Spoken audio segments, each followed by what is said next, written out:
You're watching Local 5 News at 5:30 in HD. We are Iowa's most accurate weather team, and we start with your forecast first.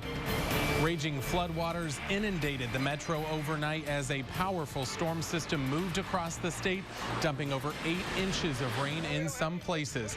Now, as we turn the page on a new month, the sun is shining, but parts of central Iowa have been left in shambles, and they're forced to begin a long and difficult cleanup process. I'm meteorologist Brandon Lawrence. Today, temperatures have been in the 70s and 80s. We've had sunshine. It has definitely cooled off a little bit. It's a little quiet around there, too. The good news is we do have some dry days ahead, but that also means dry weather to start the cleanup process. Local 5 News at 5:30 starts now. The flash floods did serious damage to cars, homes, and businesses, but one family in our family is dealing with the death of radio personality and play-by-play sportscaster Larry Cutler.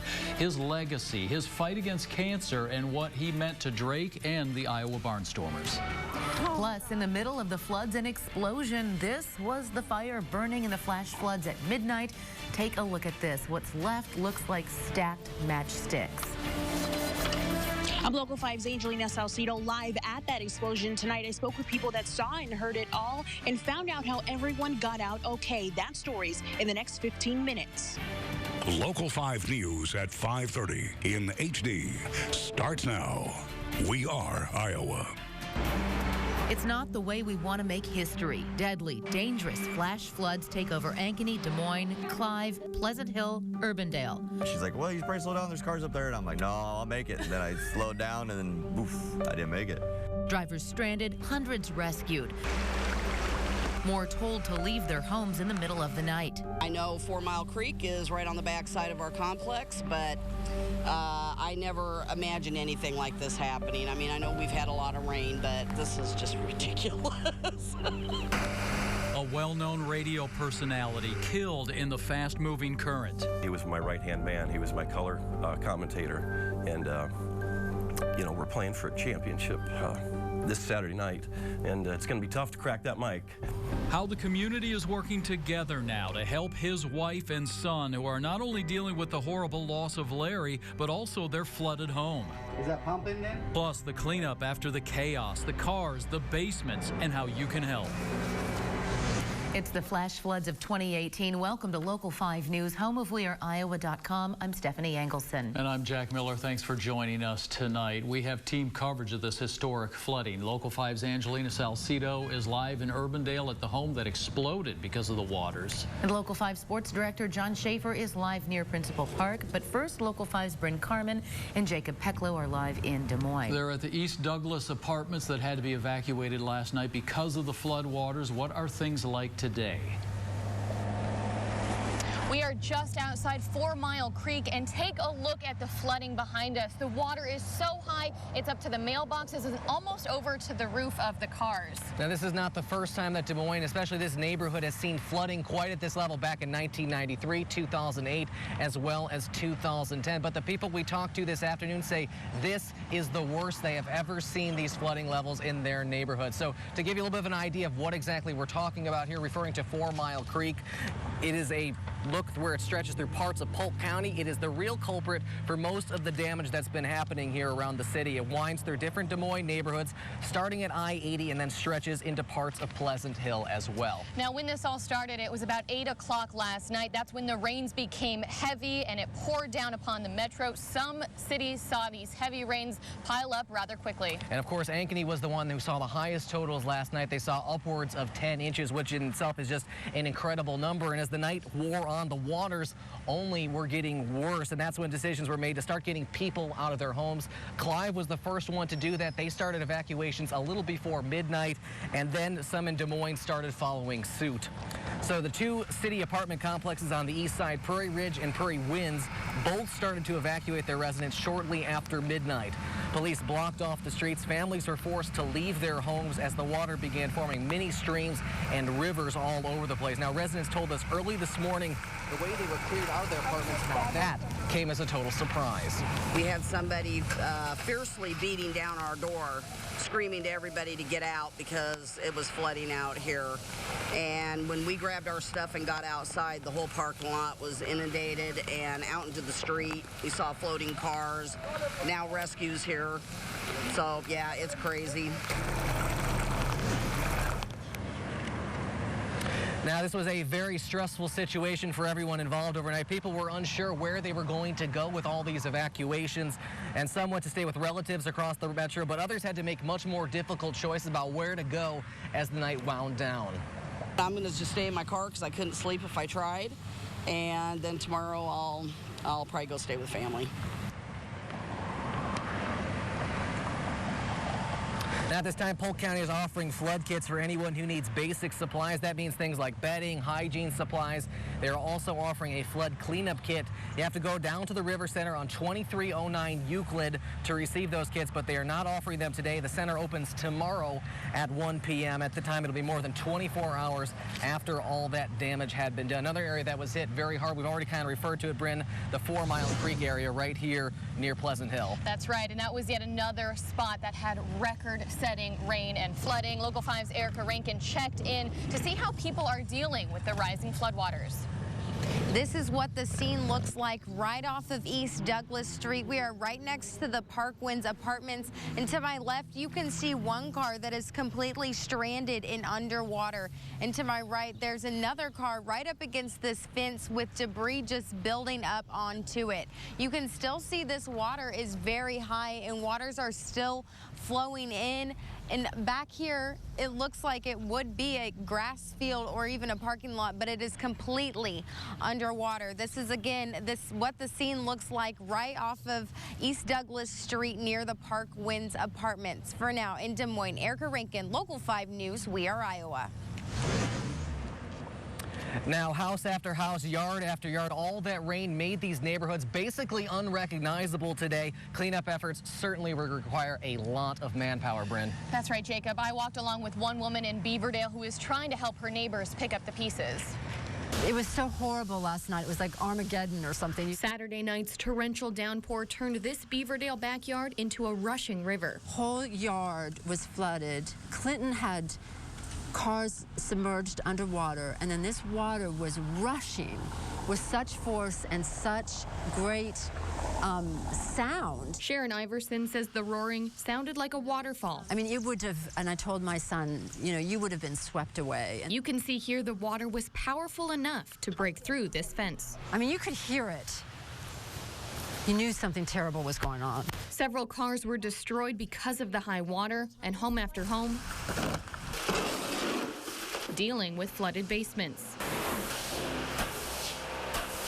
as well as local businesses. We had about 6 inches of water, and we are just trying to get it together and see where it's at. As the cleanup continues, community members are trying to stay positive and lend a helping hand. Neighbors say water in their basements isn't the end of the world. A lot of hard work, and things will be back to normal before too long. As for that business owner, he is trying to work super hard today and be back open tomorrow. That's a very optimistic goal, but for now, reporting live in Des Moines for Bryn Carmen, I'm Jacob Peklo. Let's go ahead and send it back to you guys in the studio. All right, Jacob, thank you both. Jacob and Bryn will be checking back in with you throughout the next hour. Stephanie? All right, Jack, thank you. The floods turned deadly last night after a man was swept away in the waters, and that man was this man, well-known radio personality Larry Cutler. The 66-year-old was loved by so many in the community, as we're seeing today. Larry recently battled cancer and has now left behind a wife and a son. Police say Larry's van was stalled here at 50th Street and Twana Drive. When he got out of the car, he was swept away. Several hours later, police found his body at 63rd and Grand. Now, we talked to one of his fellow sportscasters today. Joe Stacy worked with Larry Cutler at the Iowa Barnstormers. Here's what he had to say about his friend. He was my right-hand man. He was my color commentator. And, you know, we're playing for a championship this Saturday night. And it's going to be tough to crack that mic and know that Larry's not there. He wanted nothing than the Barnstormers to win. an indoor football league championship, and we're talking about getting our rings together, and if they win this Saturday night, and we'll get Larry's ring. And that's hard to hear because so many are grieving today. This is a tremendous loss. CW Iowa Live's Lou Seipold and local radio personality Larry Morgan are joining us now because both of you knew Larry Cutler so very well. He was a colleague and he was a friend of yours. Both. Yeah, each of us had an opportunity to work with Larry in the radio side of his life, his history. Absolutely. Yeah. And Larry, you had a chance to work with him first when he first came to Des Moines to start broadcasting. Right, that was 1979, and we did not work together a long time. He came to KSO as a part-time country music disc jockey. Imagine that, Larry Cutler is a DJ, country DJ. Then went to KGGO. Well, something that happened to Larry that was the best break of his career. He got fired. He got fired for, and totally inadvertently on Larry's part, playing a song with lyrics that were not allowed on radio. Oh, okay. Yeah, from Woodstock. Oh, yeah. That made him no longer a rock and roll disc jockey, but he got into sportscasting, which he always loved. Yeah. And that was really the start of his greatest career. A star was born then. Absolutely, out of a misfortune. And Larry would always laugh about it, because Larry had a great sense of humor, laughed about a lot of stuff. We're seeing that today on social media. People are weighing in on Larry and what an impact he had on their lives. And everybody says the same thing. He made time for whomever crossed his path. And he always made sure that if he could help somebody, he did it. Yeah, and the one thing about Larry that you're going to hear time and time again, no matter who you talk to that knew Larry for any period of time, he always spun things in the positive direction. He never had, I don't ever remember, Larry, do you ever remember Cutler saying anything bad about anybody? No, not at all. Beside you and me. Yeah. So that's understandable. I will tell you this about Larry, that we would sit together at the shoot-around prior to the Drake games. I do the games on TV and he did them on radio. And there were times that it was very obvious on paper, Drake had no chance. But Larry always kind of came up with a way that, well, if this happens and this happens and this happens, Drake could win. Now, unfortunately, in recent years, I was right more often than he was. However, this just shows how positive Larry was. He was always positive, always sure there was a way that things were going to turn out right. You know, and his cancer was another example of that. He had no doubt he'd be okay, and he was. Well, let's revisit the Drake topic because Brian Harden, Drake's athletic director, weighed in on Larry, and his impact and his positivity was one thing that he really wanted to share with our viewers at home. Take a listen. One of the first times I got to see Larry interact with our guys was on a basketball road trip to Valparaiso this year. And the day before a game, we had our shoot-around practice, and Larry at age 65 is out there shooting hoops with our guys who are 20, and they're having a good time and laughing back and forth, and you could see that he was able to connect with guys much younger than he was. So he never missed an opportunity to see his life. He always wanted to be involved in whatever he did. He wanted to get involved. And the thing about him is people don't realize is that Larry has really had one of the most whirlwind careers when it comes to radio that people don't imagine. He's been to Des Moines. He's been on national radio. Absolutely, several places. Like Chicago and St. Louis and Las Vegas. And came back to Des Moines and found home in Des Moines and was embraced by the entire community. It's amazing what this man did when it comes to broadcasting. Worked with the legendary Jim Zabel for a number of years on the Hawkeye games, and he did it all. He loved it all until the very last moment. He still loved, he was doing high school baseball of late, in addition to the Barnstormers. He loved it all, approached it all with great enthusiasm and great preparation. And he's written a book. Yes, he has. There it is, folks. We always joked about this, and Larry took it and then gave that's the title of his book, Larry, and he really did have the biggest Rolodex. He did, because he was so dedicated to the profession. He was relentless in getting good interviews, and he did have the biggest Rolodex. He could call virtually anybody in sports and get him on the air. And you would think that he would not have time for anything else but sports in his life with how busy he was, but everyone knows, number one, the center of his universe was his family. No question about it. Deb and Zach had a chance to visit with Deb right before we came over here, and she would like me to pass a message along to everyone that is out there. Deb says thank you to all those folks for so many years that have loved Larry and supported him in all his endeavors, and just in this short period of time since this tragedy, thank you for the outreach that she has been receiving from all the people. At the house, there had to be 15 cars full of people helping them because of everything else that's going on, their house got flooded too. Yeah. So they're dealing with that too. And Deb is so great, and Zach's so great, and At Larry's wedding and Deb's wedding, there were biggest wedding I'd ever been to. There were more than 400 people there. I mean, they have a lot of friends in the community, a lot of them.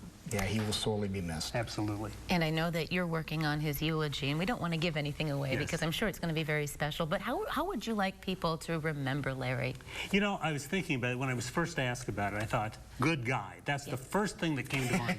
Larry Cutler was simply a good guy. Yeah. He was a lot more. He was really a good guy. Really good guy. Absolutely. And that says a lot. Yeah. Well, I want to thank you two so much for joining us. I know this is a hard day for you, but you're doing it for your friend. So thank you for being here. And it is, and that's just it. And that's one of the things we want to say. He was our friend. He was a friend of the community, and he gave back to the community so much. And later in the program, you're going to hear about one of his special causes that was very near and dear to his heart, and how you can help too. All right. Thank you so much. Thank We you. really do appreciate you being here today. You're welcome. Jack. Thank you all for that. Local 5 Sports Director John Schaefer is live now in Clive near Walnut Creek, where bike trails are underwater and the creek is still way out of its banks. And John, earlier you were at Larry Cutler's house, where his family is dealing with flooding on top of their loss today.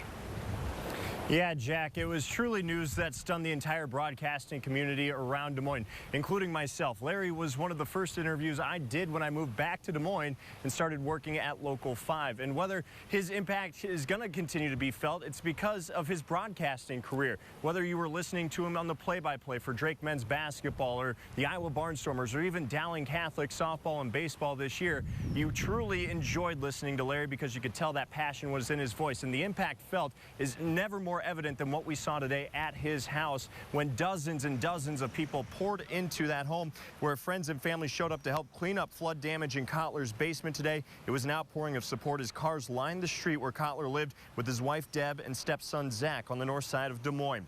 Cutler's longtime friend Scott Casver talked about the importance of being there today.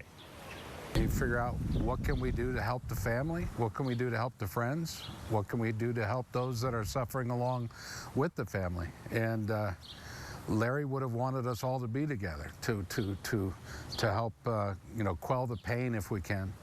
And I think that's what we're all about right now, is everybody joining hands. And Larry had been doing play-by-play broadcasting for the Drake men's basketball team since 2005. He brought you those broadcasts to all of those Bulldog faithful and truly loved that as well. Reed Timmer, the former player for the Bulldogs, said, you know, Larry always found a way to turn the negatives into a positive. That's just who Larry was, turning things into positives and always happy. He never had anything bad to say about anybody, just an awesome, kind-hearted guy, and we just loved to be around him, have him on the bus, and just supporting us throughout my 4 years here. Has never had a bad memory of him at all. And so obviously a friend of many, and I talked with Brian Harden, the athletic director of the Drake Bulldogs, and he said they're going to take the next few days, next few weeks, and even next few months to figure out the proper way to remember Larry Cutler ahead of next year's basketball season. Reporting on the flash flooding of 2018 in Clive, John Schaefer, Local 5 News. We are Iowa. Jack, back to you. John, thanks so much. Again, very apparent the mark that Larry Cutler left on the whole Des Moines community. Now, in the middle of the raging waters and the rescues over the past 24 hours, a duplex exploded. And Local 5's Angelina Salcido is live in Urbandale at the scene of that house explosion. And Angelina, neighbors say it's a miracle that no one was hurt. Police were talking to you about why everyone was out of the house when it all happened. Well, this scene here behind me could have been much worse than what it actually panned out to be. Everyone that lives in this home actually got out okay before the explosion happened, and they are safe tonight. Neighbors in the area that saw and heard it all say this is something they don't want to relive again.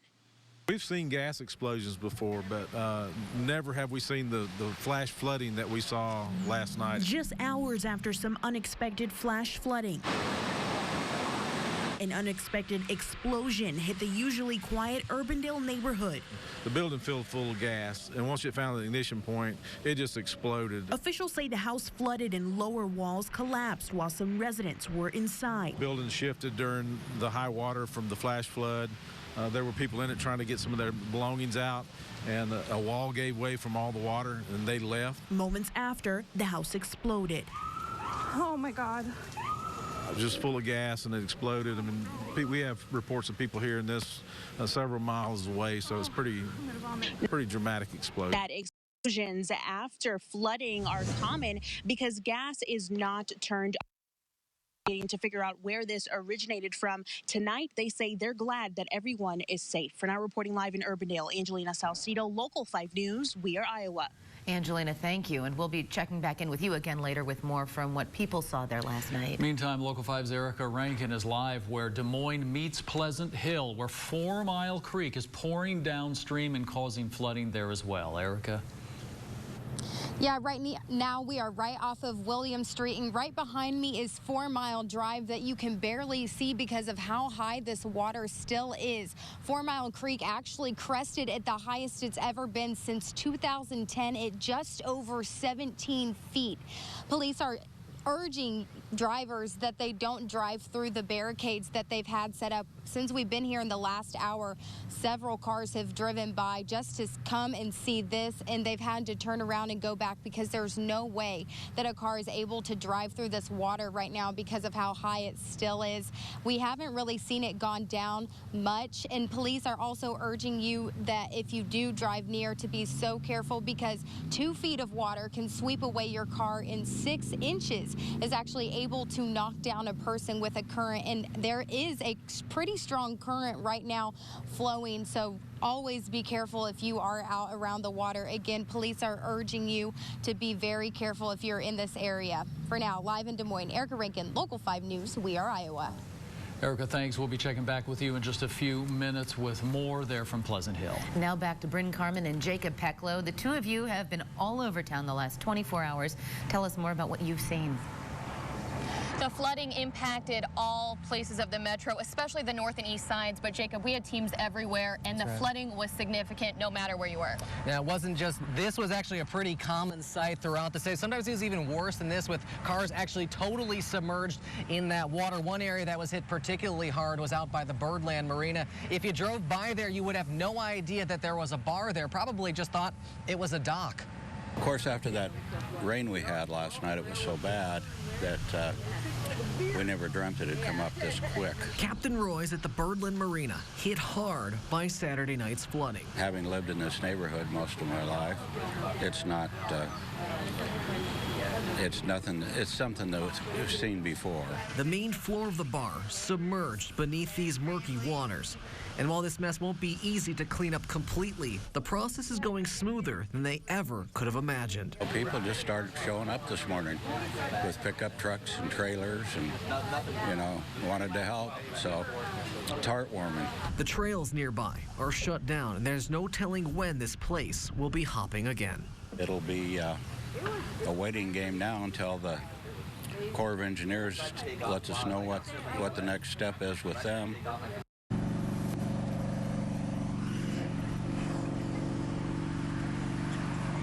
Now, the bar was actually able to save most of the furniture inside, actually all of it, and then it lost most of the food and most of its drinks as well. So a tough night for them. They got to rebuild. Definitely, and no timeline yet on when they will be reopened, but I'm sure they're already putting in the work to open their doors as soon as they can. Yeah. That's it for us live out here now. We'll send it back to you in the studio. All right, thanks, guys. We'll be back with you in just a couple of minutes to look at some other areas of big flooding. Meteorologist Brandon Lawrence is in the Weather Center now. Brandon, of course, everyone very curious about what those rain totals are for everything that we have seen. Yeah, absolutely. Some incredible totals, higher than anything we would have anticipated. And I want to show you first a loop of the radar just over the last 24 hours. So this is actually pretty close to the end of the loop. So I'm going to let it restart here again as we go through the day on Sunday. Watch how these storms got their act together yesterday afternoon. We actually started with some tornado warnings in the afternoon. It'll start over here just in a minute. And here we go. The storms developed very quickly across north and western parts of the metro. And then you see by 10 p.m. the heavy rain just continued, and it was relentless. Overnight, continued all the way through about 3, 4, 5 a.m. And we didn't really see a break until the first sign of dawn early today. Here's a look at some of the rainfall estimates over the last 24 hours, and obviously the brighter colors represent even higher totals. Of course, there's that big patch of higher totals from Pleasant Hill back up to Ankeny and all the way up to Maxwell. That's the area we've really been talking about, the east side of Des Moines. and saw the most of that. In Ankeny, they had about 9.2 inches. That's an official measurement. 8.3 recorded in Johnston, 7.3 for both Windsor Heights and Nevada, and about 6.5 inches in Altoona. Now, we do still have flood warnings across much of the state along several rivers, and you'll notice that big green polygon across central Iowa. That's an aerial flood warning. Goes until 9:15 tonight, just to really reiterate the fact that there is still a lot of flooded areas through Dallas, Polk, Jasper, and Story counties. Let's take a look at a couple of the rivers. The good news is the Walnut Creek at 63rd Street has gone down considerably. Earlier, it was in major flood stage. This morning, it has gone down right now at about 11.9 feet. It is expected to continue falling through early tomorrow morning. And a quick look at the Raccoon River at Fleur Drive. It's still in moderate flood stage, about 16.2 feet there, and is expected to fall to about 12 feet by Tuesday morning. Of course, we will keep a close watch on those river levels and the rainfall totals as they continue to come in. Coming up, I'll tell you a little bit more about some drier days that are on the way. All right, Brandon, thanks. Lots of cleanup to do. Polk County Emergency Management is directing the cleanup efforts. Red Cross has a shelter set up at Hoy Middle School. Tomorrow after 1 p.m., Polk County will be handing out cleanup kits. These will have mops, sponges, bleach, and other tools to clean your homes and your cars. Polk County is telling people to look for charities to donate money or to help volunteer your time. Officials also say to double check, make sure, as always, those charities are real. The IRS nonprofit database and GuideStar.org are good ways to make sure a charity is what it claims. Coming up on Local 5 News at 5:30, people were stranded at Merle Hay Mall after their cars went underwater. How people made their way out. And I thought I'd take Aikman all the way. Not a good idea. Not paying for it. Hundreds of cars were stalled out all across the metro. How these cars got into the mess and who helped them out. And have a story you think we should cover? Email us at news@weareiowa.com or call us in the newsroom, 1-800-858-5555. We're on Facebook, We Are Iowa Local 5 News, and Twitter, We Are Iowa 5 News. If you see news break, let us know. We'll be right back. You're watching Local 5 News at 5:30. You're watching Local 5 News at 5:30 in HD. We Are Iowa. Welcome back. We're your headquarters for flash floods of 2018 coverage. We're live all across the metro tonight as thousands of people are dealing with the aftermath of the water. Local 5's Bryn Carmen and Jacob Peklo are live in Des Moines. They're at apartments where hundreds of people have been forced out because of the flooding.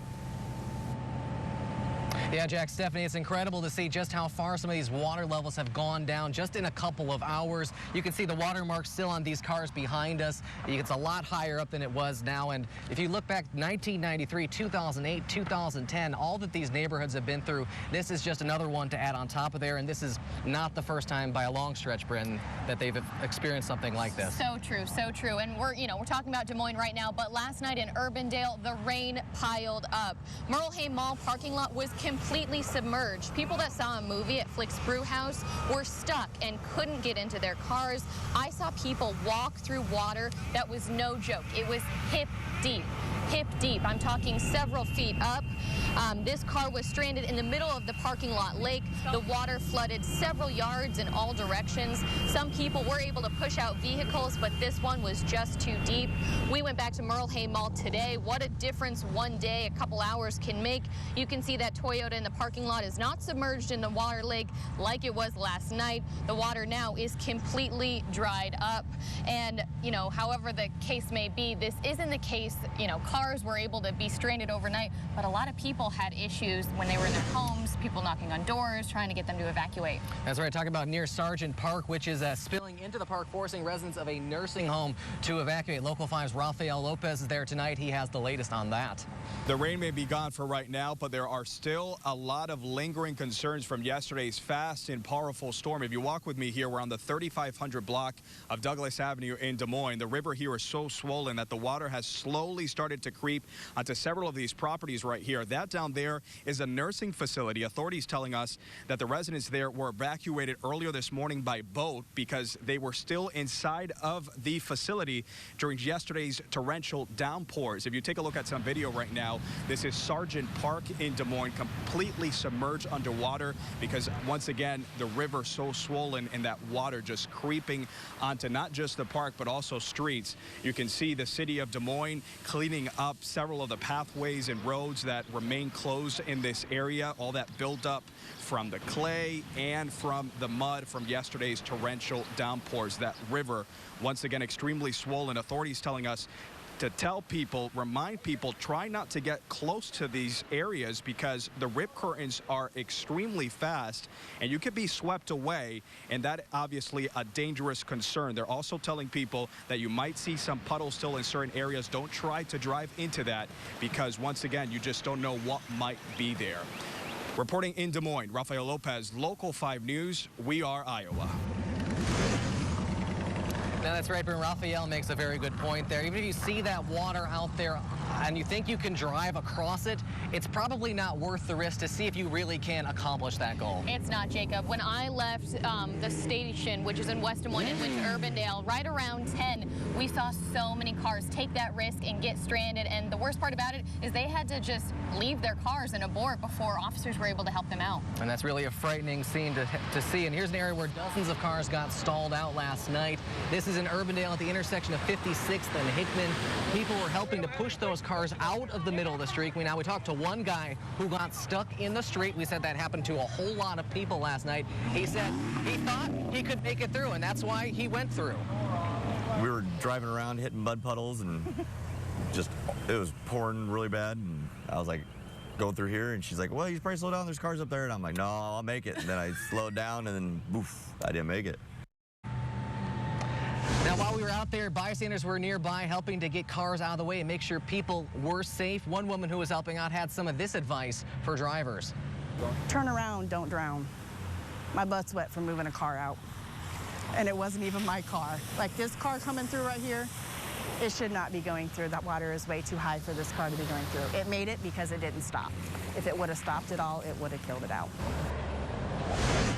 And again, Bryn, this was a scene that was not just in one place across the metro. It was not a random event. It was happening all over the place. I think we heard some numbers officially coming back last night. They had about 150 cars that they had to pull out. Just crazy numbers there. I think people forget just how deep the water can be, but if it has any sort of glaze or shine on it, it's just best to turn around, don't drown. The saying sounds silly, but you never want to risk it, and it can be really damaging to your car. I talked to one woman in Beaverdale, and the water was so high, her car is totaled, so you never want to lose your vehicle either. But that's it for us live in Des Moines. We'll send it back to you. Brendan, Jacob, thank you. We'll be back in just a few minutes with more from both of you. And we are Iowa's most accurate weather team. Meteorologist Brandon Lawrence is here now, and that storm was just a monster. Yeah, absolutely. I mean, just rainfall totals that are hard to believe, honestly. Now, take a look at this, a sight I think a lot of folks like to see. The sun has been coming out all throughout the day, and there's more of it coming up. I'll have full details on a drier week.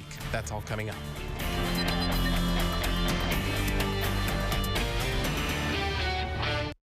Now, we are Iowa's most accurate forecast, certified by WeatherRate, the independent weather experts. Well, unfortunately, flooding is not new to the Birdland neighborhood. Even after mitigation and burns, the marina is flooded. Captain Roy's restaurant along the bike trail there and next to the marina has water up to the parking lot that is at least 6 inches deep. And just feet away near the Birdland Marina, a big no-no. Folks, don't do this. Local 5 caught these kids playing in the dirty floodwaters. One kid even has a cast on. We cannot stress enough how dangerous it is to expose yourself to what's in the floodwater, including E. coli, possible sewage, and chemicals. We're on your side to find out exactly what is in that floodwater. Local 5 sent out a crew Tuesday to the State Hygienic Lab. We picked up test tubes and then went to a few flooded areas to collect water samples to test. We went to the Birdland Marina area and then East Euclid Avenue and downtown Des Moines, just to name a couple. This was even before last night's flash floods. So we dropped off those samples and we will report the results just as soon as we get them. And we want to put more tools in your hands so you can monitor the potential flood risks near you. You can look at the water levels of the rivers and creeks near you through the National Weather Service. Here's the web address on your screen. Just zoom in and highlight which rivers that you would like to look in on. The information that you see there is updated in real time, so you will have the most accurate weather information. We are Iowa's most accurate weather meteorologist. Brandon Lawrence is here. Now, historic flooding. You guys told us a couple days in advance, you and Brad, that Saturday night could be bad, but you never quite envision it until it's there. Well, no one really wants to predict and say, okay, something like this could happen. But yeah, you're right. I mean, since Wednesday, we've been saying it's going to rain, it's going to storm Saturday night, and it's going to add to the already high river levels. And now here it is. Didn't expect as much rain as we got, and unfortunately, there were some really, really high totals out there. Ankeny came in at about 9.2 inches. Now, I know there has been a report of 10 inches in Ankeny. That's not technically confirmed yet, but still goes to show you just how high they are. 8.3 in Johnston, 7.3 for both Windsor Heights and Nevada, 6.5 inches in Altoona. Now, I put the loop again for Storm Tracker Live. Of all the storms last night, you just see relentless rain coming through the overnight hours, and it continued all the way through about 3 a.m. I was leaving the station at 3 a.m. Brad was here keeping an eye on it, and at that point it was still raining when I went home. And then we had some dry periods this morning, and that allowed the sunshine to come out. Here's some of those estimated rainfall totals just over the last 24 hours. This is an estimate. Of course, the brighter colors representing higher totals, and they're all right here in the Des Moines metro. We saw some of those highest totals right over places like Ankeny, eastern Des Moines, Pleasant Hill, back over towards Urbandale, and then also north too. We can't forget about the folks in Maxwell. Highway 210 there was totally closed last night due to the flooding in the Maxwell area. Now, we did have a little bit of cloud cover early this morning, and that actually cleared out. We saw quite a bit of sunshine come in, helped dry things out just a little bit. We need several more days like this, a sight that a lot of folks like to see. Here's a look on our sky cam in downtown Des Moines, where we have that sunshine, and it has been pretty comfortable out there. We ditched the heat and the humidity as well. 80 degrees right now, our temperature, with a northwest wind about 14 miles per hour. Most of us have seen only 70s and 80s as we've gone throughout the day, and it is going to stay pretty mild as we go through the day tomorrow. Several dry days are on tap. We're still going to be watching those high river levels, and then there will be some isolated rain chances by the end of the week. That's something that's still a couple days away. We do still have that aerial flood warning for Des Moines and for most of central Iowa. That includes Dallas, Polk, Jasper, and Story County until 9:15 this evening, and of course flood warnings on many rivers across northern, western, and central Iowa. Here's what we like to see. Our future tracker, 8 a.m., no clouds, no rain tomorrow. It's going to be full out sunshine as we go throughout the day. Monday, Tuesday, some clouds will move in. There is a chance that we see a sprinkle Tuesday afternoon in southern Iowa, but the chance is only about 10%. So tonight we stay clear and actually a little bit cooler, down to 64. It's going to be a much milder night. Tomorrow, sunny and dry, 87. The moisture on the ground is actually going to keep us from heating up as much over the next several days, so we're not going to be looking at those extreme temperatures that we had just on Friday and Saturday. So we'll top out at 90 as we head into Tuesday. 4th of July, we're looking a-okay. There could be 1 or 2 showers on Wednesday afternoon that could wet you just a little bit at your barbecues, and then Thursday would be our best chance for some showers at this point. I promise it's not looking like what we had last night by any stretch of the imagination, but still, you know, that chance. And then next weekend, not too bad either. Okay, that's good because we really need some dry weather. Yeah, absolutely. Now. All right, Brandon, thanks so much. Coming up, hundreds of flood victims are left with nowhere to go tonight in the metro. We're taking you inside a shelter where people who were evacuated are staying now. You're watching Local 5 News at 5:30 in HD. We are Iowa. Welcome back. This is your home for the flash floods of 2018. And tonight we're going to continue to look back at the life of the man who died in the floods. He was well-known radio personality, Larry Cutler. The 66-year-old was loved by many in our community. Larry recently battled cancer and has now left behind a wife and a son. Police say Larry's van was stalled here at 50th Street and Tawana Drive. When he got out of the car, he was swept away. Several hours later, police found his body a few blocks away at 63rd and Grand. Larry was involved in many philanthropic events throughout the Des Moines community. This is him at a Coaches versus Cancer event. Larry was also heavily involved with the Lupus Foundation. We sat down with the president of the Iowa chapter, who says Larry was an irreplaceable part of the foundation. We can't replace Larry. Larry is a bigger-than-life personality. I don't know very many people who have the heart that Larry has. He's a great person. And Stephanie is now joined by CW Iowa Live host Lou Seipold and local radio personality Larry Morgan. Jack, thank you. A tough day for so many people. I mean, people are really grieving today. This is a tremendous loss. No question about it. And I think most of the people that we've talked to, Larry, were in shock. Absolutely. It speaks to his impact in the community that so many people feel personally they knew Larry, and a lot of people did because he was involved in a lot of community activities. We just heard about his involvement with the Lupus Foundation. That was so special to him, wasn't it? It was very special to him because Larry's father passed away when Larry was very young from lupus. And when he got involved with the organization here, with the Lupus Foundation of America Iowa chapter, he threw himself into it 110%. He tried to get the Lupus Foundation on the map. They didn't have any presence whatsoever around here until he got involved with it. And be it the Walk to End Lupus Now was one of his key events that they had every year at Jordan Creek. They're having another one coming up here real soon, and that was his baby. He wanted to make sure that worked, but just getting the message out there, and he talked about it to everyone. He probably never said no to anybody who asked him to do anything in the community. That's the kind of guy he was. Interesting to note, we talk about Larry's tie to Drake. His father died when Larry was quite young, as Lou mentioned, of lupus. They moved from St. Louis to Des Moines, and his mother remarried a wonderful man by the name of Bill Luftman, who had played football at Drake in the 30s. So Larry had an immediate tie to Drake almost from the very beginning of his time in Des Moines. And whatever he did, he was in hook, line, and sinker, wasn't he? Absolutely, 100% whatever. We know in broadcasting preparation is so key. It's truly important in sportscasting, and Larry did that in spades. He was really, really prepared. Let's talk about his sports broadcasting career because it was storied. Absolutely. Yeah, Larry was the 2007 Sportscaster of the Year, which is quite an honor to be bestowed amongst all the great sports broadcasters we have in the state of Iowa. He got the top honor that year. Boy, did he covet that, didn't he? Yeah, he did, and it's such a great organization, and he truly deserved it.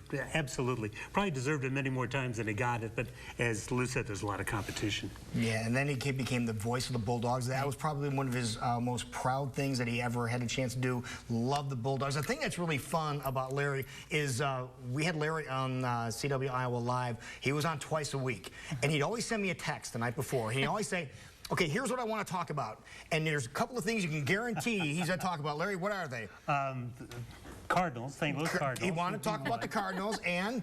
Was it the Bulldogs? The Bulldogs. Okay. Always the Bulldogs. And if he could work in the Barnstormers, he'd always find a way to work the Barnstormers in. But his thing, too, was all about what's the Des Moines relation to it. You know, he would like to talk about teams that are national, but what's the Des Moines tie? Sure. He was very aware of that, too. And we know that that kind of involvement in your work and in your stories comes from the heart, doesn't it? Oh, absolutely. But, you know, I think it's important for people to know, and everybody knew Larry because of what he talked about in sports. He was a deep person. He was well-read, interested in politics. You already talked about what a great family man he was, and he's extremely proud of his family. So there was a lot more to Larry than just sports.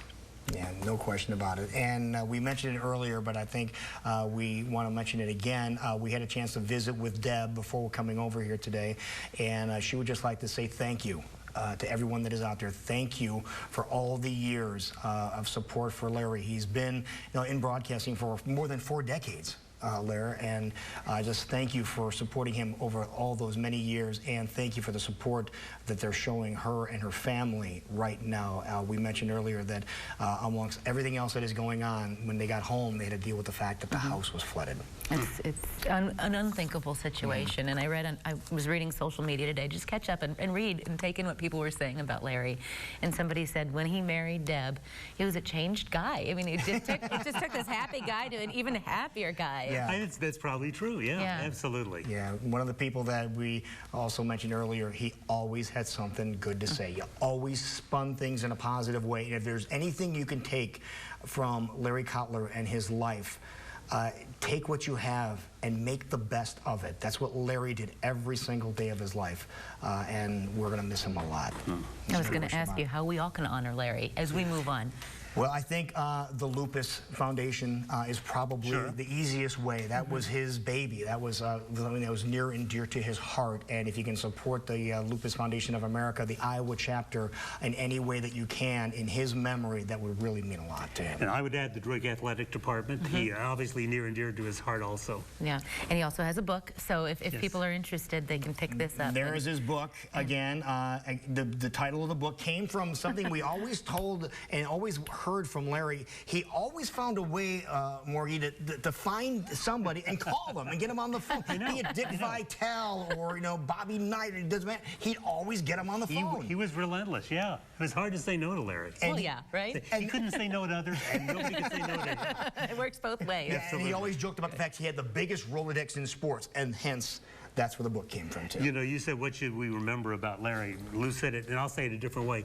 Passion. Find something you love and do it with passion, because Larry did. He did, and you said earlier he was a good guy.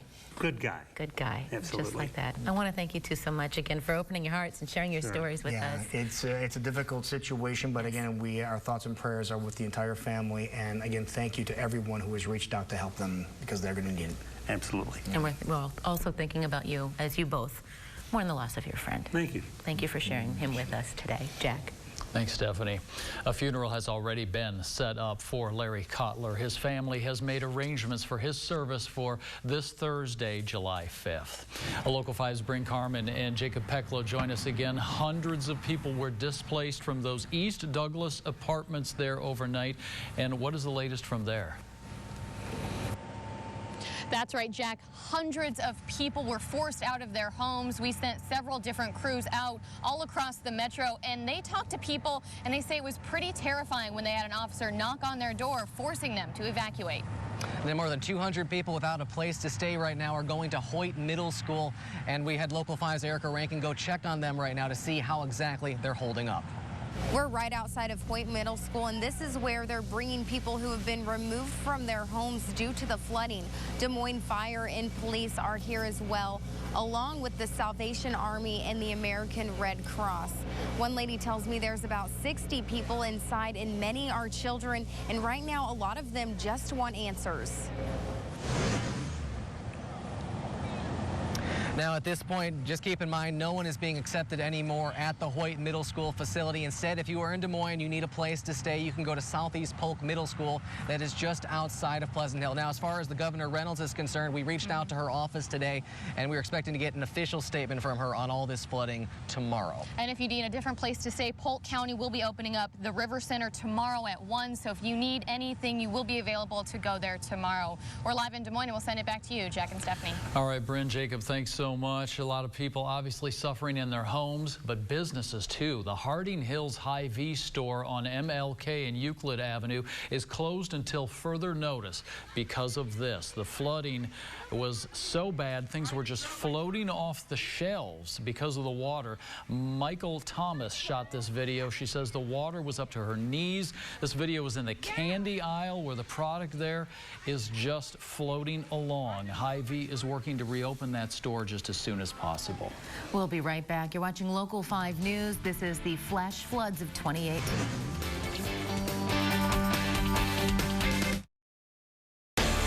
You're watching Local 5 News at 5:30 in HD. We are Iowa. Welcome back. We are your home for coverage of the flash floods of 2018. We have team coverage of this historic flooding. Local 5's Erica Rankin is in Pleasant Hill, where people continue to deal with flooding. But first, Local 5's Bryn Carmen and Jacob Peklo are live in Des Moines. They're at the East Douglas apartments that had to be evacuated last night because of the flood waters. And what can you say about the difference, you two, between yesterday and today? Well, that's right, Jack and Stephanie. We're outside of 4 Mile Creek, and this is one of the places that was hit hardest in the entire metro. I want to leave you with a couple quick notes tonight. We've been following the progress in Clive with all the evacuations that they had just within the last half hour or so. We received word that all of those Different streets that were closed down before are now reopened, but as far as a couple other things in town, the library is going to be shut down as they're dealing with some flooding issues, and then the Greenbelt Trail is going to be shut down for at least the next couple days as they assess what exactly is going to be out there. That, they say, is going to take at least several days to sort through, Bryn. And just a couple more reminders. We've been saying it all week. We were stressing it last night, but as you can see, this is one of the worst streets in the metro. The water is obviously very high and has receded, several feet since last night. But even if you come across a different road like this on your commute tonight or tomorrow, just don't mess with it. I think people think it's kind of fun to try and drive through it, but you never know how deep it is. It can be extremely dangerous and can total your car. Yeah, you go through it, you think you've only got a couple feet deep, and you find out it's 10, 15 feet deep, and then you, like you said, Bryn, you have a totaled car. So that's going to conclude our live coverage from out here in Des Moines. Let's go ahead and send it back to you guys in the studio. All right, Jacob and Bryn, thank you. We'll be giving updates about the people displaced throughout the night. You can watch Local 5 News at 10 for the latest out of Des Moines. And Local 5's Erica Rankin is live now. Pleasant Hill people there are continuing the cleanup. Erica. Again, this is a live look at right now what it looks like right off of Williams Street near 4 Mile Drive that is just behind me. The water looks like it might have gone down a little bit. We can see a little more of the road right here, but waters are still very high.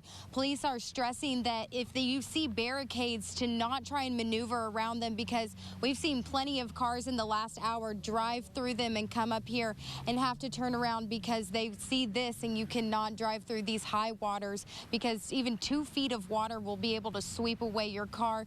There is a very heavy current still through here, and police are also stressing that you do not play or walk through this water because it is very dangerous. For now, live in Des Moines, Erica Rankin, Local 5 News. We are Iowa. Erica, thank you. And for all our updates about flooded areas across the metro, download our app. You can find it in the App Store or Google Play. Just search We Are Iowa. Local 5's John Schaefer is live now in Clive. You're there, John, with different closures in that area. Yeah, Jack, we've seen the water levels drop, but still here on the trail, on the Clive Greenbelt Trail, still standing water off to my left. Then if we pivot around to my right, you can see all the buildup of this debris here on the bridge. We're just to the west of 86th Street on the Clive Greenbelt Trail. And if you wanted to get past 86th Street, you'd look off to my right. There's a tunnel over there that's supposed to go underneath. That is completely submerged. So clearly the water levels have gone down, but not enough to really make the Clive Greenbelt Trails totally safe to maneuver around. So be sure if you're going out and walking or riding your bike, be sure to check on all these trail situations and do not go into that standing water. Jack and Stephanie. All right, John, thanks so much. And we'll continue our coverage throughout the night. Again, we'll be continuing to give updates on our website and social media accounts. And the big question now is, Brandon, will the weather relent? Yeah, I think it's going to stay quiet for at least a couple days. We're going to have some sunshine. It's going to be actually not that hot and humid. It's going to feel pretty comfortable out there again tomorrow and into Tuesday as well. Wednesday, the 4th of July, a lot of folks, going to try to do some celebrating even amidst what's been going on. Of course, it's going to be a little warm, and then we may have some showers Thursday. I'm not ruling out rain chances. They're not super high at this point, but something we'll have to watch for, and then it looks like we would dry out again for the weekend. All right. Always tough in a situation like this because we have folks whose lives have been altered since last night in the Des Moines metro. Other people maybe on a different side of town who really have not been impacted at all. So if you've got time, you've got the energy, give some effort, call the Red Cross. They are looking for help. There's a lot of things that we can do in a community to help people who live elsewhere. And we've all been through this before in the Des Moines area. We know what flooding takes to recover from, and that's everybody doing their jobs. Yeah, and we want to thank you so much for joining us over the past hour for our flash floods of 2018 coverage. We'll see you at 10.